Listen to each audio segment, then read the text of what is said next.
मन्दिराव खुलुमब्ला फथाया फ्रि, परथा जाब्ला सबजिया फ्रि, रं नाम्बारजों हाबा जाब्ला गथ'आ फ्रि।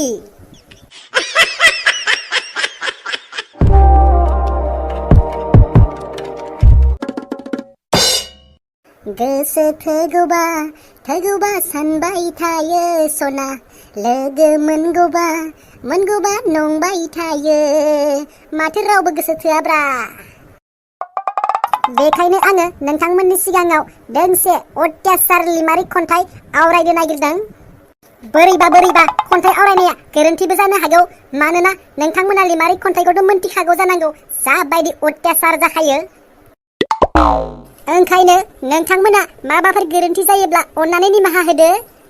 बिदिब्ला खन्थाइ आवरायनायखौ आं जागायनोसै। सेथि खोन्दो। स्कुल कलेज बन्द, लामा दथाफोराबो माब्लाबा बन्द। गाबोन होगोन गारि बन्द, समफोर होगोन गावथारलायनायनि बन्द। नाथाय दिनैसिम होनो हायाखै रावबो गोसो थोलायनायनि बन्द।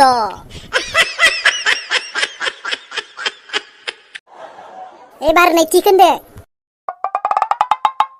सरकार इसोरा होसोदों जेरावबो फ्रि, गस्ला लंपेन्ट बायब्ला पकेट फ्रि, खोलोम बायब्ला खपाया फ्रि, सिखर जाब्ला केन्सारा फ्रि, गोसो थोनाय थाब्ला खुदुमनाया फ्रि।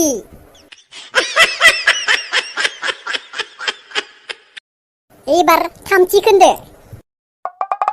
आरोबाव सिखावखौ बुब्ला गाबनाया फ्रि, फेस्ला बुंब्ला मिनिनाया फ्रि, मन्दिराव खुलुमब्ला फथाया फ्रि, परथा जाब्ला सबजिया फ्रि, रं नाम्बारजों हाबा जाब्ला गथ'आ फ्रि। एबार ब्रैथि खोन्दो। सोरबा खारो समनि उन, आं खारो सिख्लाफोरनि उन। सोरबा बुङो सोलोंथाइया देरसिन, सोरबा बुङो राङा देरसिन, आं सानो गोसो थोलायनायासो देरसिन।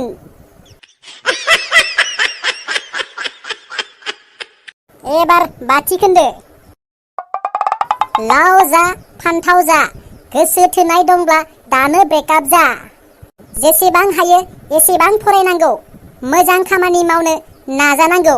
सिख्लाफोराबो सेंग्राफोरजों आथा दाजा।